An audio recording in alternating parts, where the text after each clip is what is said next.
សំឡេងហៀងយំលាន់រងំនៅក្នុងគុំស្រូវអតីតកាលដក់នៅនឹងដានផ្លូវធ្លាប់ទៅសាលាសូរសំឡេងទឹកហូរខ្យល់បក់មកត្រជាក់កាយានារដូវវស្សាទឹកជ្វងថ្លានាំគ្នាងូតលេ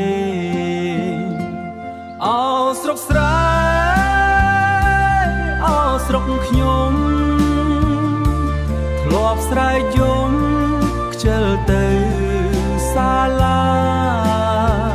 នឹកខ្លាំងណាស់កាលក៏មកមានយាយតាជួបជុំប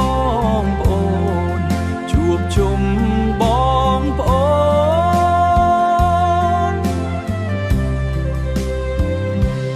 សំលេងសើចសំលេងយំអោស្រុកខ្ញុំស្រុកចំការស្រែរត់លេងពួនក្រោមដួងខែនឹកស្រុកស្រែទីចាប់កំណើត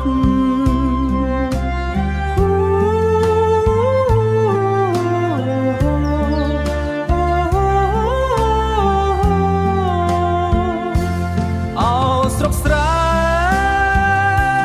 អោស្រុកខ្ញុំធ្លាប់ស្រែកយំខ្ជិលទៅសាលានឹកខ្លាំងណាស់កាលក៏មកមានយាយតាជួបជុំបងប្អូនជួបជុំ